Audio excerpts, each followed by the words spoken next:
અમરેલી જિલ્લાની 11 તાલુકા પંચાયતની ચૂંટણીના અંતે ભાજપે પોતાનું વર્ચસ્વ સાબિત કર્યું। કુલ 11માંથી 8 તાલુકા પંચાયતમાં ભાજપે સત્તા સ્થાપિત કરી, જેમાં અમરેલી, ધારી, કુકાવાવ, સાવરકુંડલા, રાજુલા, બાબરા, જાફરાબાદ અને ખાંભાનો સમાવેશ છે।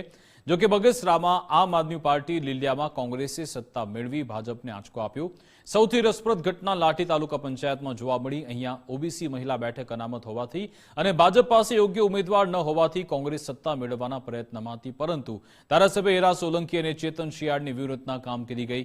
આમ આદમી પાર્ટી રમીલાબેન પુનત્યાને ભાજપના સભ્યોના ટેકાથી પ્રમુખ બનાવવામાં આવ્યા, જેના કારણે કોંગ્રેસના તમામ પ્રયાસ નિષ્ફળ રહ્યા।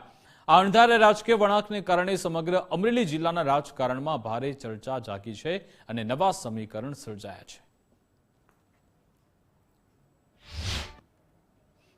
આજે તાલુકા પંચાયત પૈકીની ધારી, ખાંભા, અમરેલી, કુકાવાવ, લાઠી, બાબરા, સાવરકુંડલા, રાજુલા અને જાફરાબાદ આ બધી જ 9 તાલુકા પંચાયતમાં ભારતીય જનતા પાર્ટીના કાર્યકર્તાઓ, પ્રમુખ, ઉપપ્રમુખ, કારોબારી ચેરમેન, દંડક અને પક્ષના નેતા તરીકે બિરાજમાન થયા છે અને લોકોએ જે જનાદેશ આપ્યો છે ભારતીય જનતા પાર્ટી તરફથી, લોકોના કામો કરવામાં, સુખાકારીના કાર્યોમાં હંમેશા ભારતીય જનતા પાર્ટીના કાર્યકર્તાઓ પ્રથમ રહેશે એવી હું અપેક્ષા વ્યક્ત કરું છું અને નવા વરાયેલા બધા જ પદાધિકારીઓને ખૂબ ખૂબ શુભકામનાઓ પાઠવું છું। પ્રમુખ માટે 3 ઉમેદવારોએ દાવેદારી નોંધાવેલી હતી।